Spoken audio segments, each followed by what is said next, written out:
அனைவருக்கும் வணக்கம். 1 முதல் 5ஆம் வகுப்பு வரை பயிலும் மாணவர்களுடைய 3ஆம் பருவத் தேர்வு மதிப்பெண்களை ஒவ்வொரு கேள்வி வரியாக நம்ம எமிஸ் ஆப்பில் பதிவு பண்ணணும்.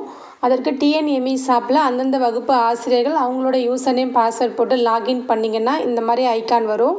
இதில் எண்ணும் எழுத்தும்ன்ற ஐக்கானை நம்ம டச் பண்ணணும். அதை டச் பண்ணோம்னா classroom detail, baseline, summative அந்த மாதிரி நிறையா சப்ஹெட்டிங்ஸ் வரும். அதில் சம்மேட்டிவ்ன்றதை நம்ம டச் பண்ணணும். செலக்ட் டேர்ம் கேட்கும். தேர்ட் டேர்ம் விசிபிள் ஆகும். ஸோ தேர்ட் டேர்மை செலக்ட் பண்ணிவிட்டு நம்ம ஓகே கொடுக்கணும். ஸோ நம்ம 3ஆம் வகுப்புக்கு மட்டும் ஆசிரியர்னால் 3ஆம் வகுப்பு மட்டும் காமிக்கும்.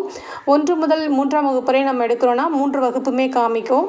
அதே மாதிரி 4th and 5th எடுக்கிறாங்கன்னா 4th and 5th காமிக்கும். ஸோ இதில் ஏதாவது உங்களுக்கு காமிக்காமல் இருந்தால் கிளாஸ் ரூம் டீட்டெயிலில் போய்ட்டு நீங்கள் சேஞ்ச் பண்ணிக்கலாம். ஓகேங்களா? இப்போ நம்ம ஒரு சப்ஜெக்டாக எப்படி மார்க் என்ட்ரி பண்ணலான்னு பார்க்கலாம். இப்போ கிளாஸ் 3க்கு தமிழ் சப்ஜெக்ட்டுக்கு மார்க் என்ட்ரி பண்ண போகிறோம் அப்படின்னா அதை டச் பண்ணுங்கள். இங்கே கீழே ரெக்கார்டுன்னு இருக்கும். ஸோ அந்த ரெக்கார்டை டச் பண்ணுங்கள். ஸோ ரெக்கார்டை டச் பண்ணோம் அப்படின்னா ஸ்டூடெண்ட் நேம் வரும். கொஷின்ஸ் 10 கேள்விகள், அந்த 10 கேள்வி ஒவ்வொரு ஸ்டூடெண்ட்டுக்கும் வரும். சரிங்களா? இந்த ஸ்டூடெண்ட்ஸ் ஒருவேளை ஆப்சன்னா தான் ஸ்கிப் பண்ணணும்.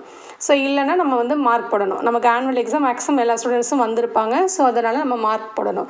முதல் கேள்விக்கு அந்த மாணவர்கள் எத்தனை மதிப்பெண் எடுத்தாங்களோ அதை செலக்ட் பண்ணணும். முதல் கேள்விக்கு அந்த மாணவன் 5 மதிப்பெண் எடுத்திருந்தாங்க அப்படின்னா 5 செலக்ட் பண்ணிவிட்டு ஓகே கொடுக்கணும். ஸோ நம்ம பேப்பர் திருத்திட்டு பேப்பரை பக்கத்தில் வச்சுக்கிட்டு ஒவ்வொரு கேள்விக்கும் ஒவ்வொரு மாணவர்களுக்கும் மார்க் பண்ணணும். மார்க் போட்டு முடிச்சுட்டு கீழே ஃபைனல் சப்மிட் இருக்கும், அதை கொடுக்கணும். அதே மாதிரி ஒவ்வொரு சப்ஜெக்டாக நம்ம போடணும். இவ்வளவுதான். தேங்க்யூ.